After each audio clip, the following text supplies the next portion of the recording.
Huko Cute Radio, mahali tunachambua mapenzi kama DCI, lakini bila warrant. Mapenzi, pesa na red flags za Nairobi zenye zinafaa kupewa online kwa Thika Road. Ni mimi Kaka Focus, mzee wa facts, fair na heartbreak prevention. Bro, Nairobi dating siku hizi ni confusing. Haujui kama uko Tida ama Little Cup. Una SMS dem uko aje, anajibu fine, lakini naweza kosa fare kidogo. Unasikia eti baby niko Rogai nitumie 250. 250 ya nini? Unakuja hama unatuma pastel na Eastcoach. Na ukimwambia sawa basi kuja West, anasema aha, kwangu ni mbali. Kwani Rogai iko South Sudan after 8 PM? Na venye anasema 250 tu, hiyo tu ndio ukumaliza financially. Leo kwa uko Cute Radio, Rogai versus Umoja Fair Wars. Round 1, pigana na wallet yako. Red flag number 1. Fare yake inabadilika kama serikali ya mafuta. Saa 6 ni 150, saa 2 usiku inakuwa 400. Mvua ikinyesha unaitwa investor. Ati baby, leo kuna traffic. Traffic gani?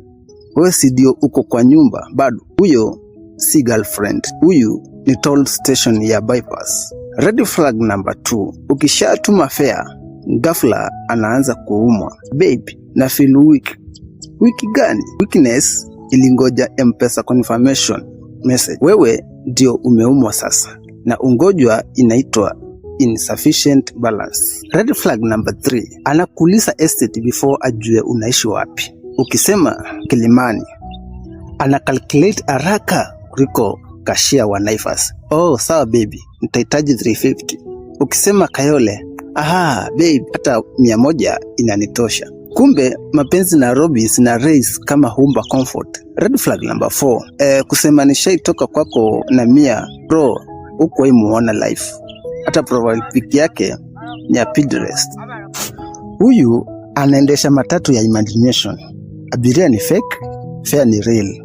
Imagine hii mchezo ako Umoja anandai 200.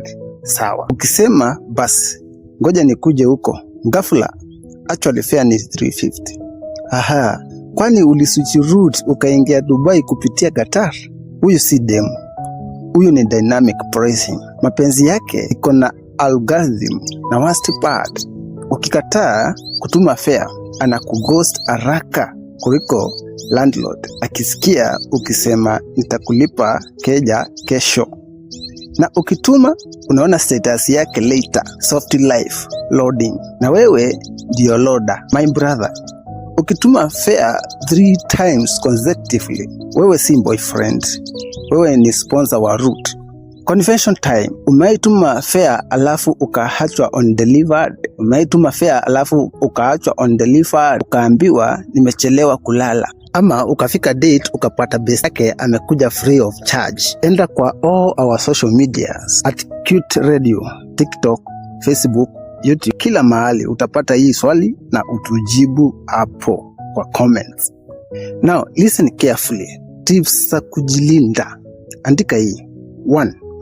Akisema nitumie fare, uliza exact route. Kama explanation yake ina sound kama KCSE geography, run. Tip number 2. Mwambie mkutane CBD half. Akikataa instantly, huyo alikuwa anadate wallet yako, sio wewe. Tip number 3. Ukiona fare imepanda juu after amesema uko na gari, bro, huyo anauza premium package. Remember, love is blind, but M-Pesa statement sees everything. Hii ilikuwa uko Cute Radio, mahali tunapeana therapy ya Nairobi bila NHIF. Ni mimi Kaka Focus, nimewaokoa emotionally na financially. Next episode, ghosting and blocking. Yule anakublock WhatsApp, lakini bado anaangalia status yako kutumia akaunti ya kasini yake. Nairobi hakuna closure, ni confusion na screenshots. Mpaka next time, usiwe ATM ya mapenzi. Fare ya Rogai inaweza kuisha, lakini trauma ya kutumiwa vibaya, hiyo ni unlimited. Uko Cute Radio. Bye bye.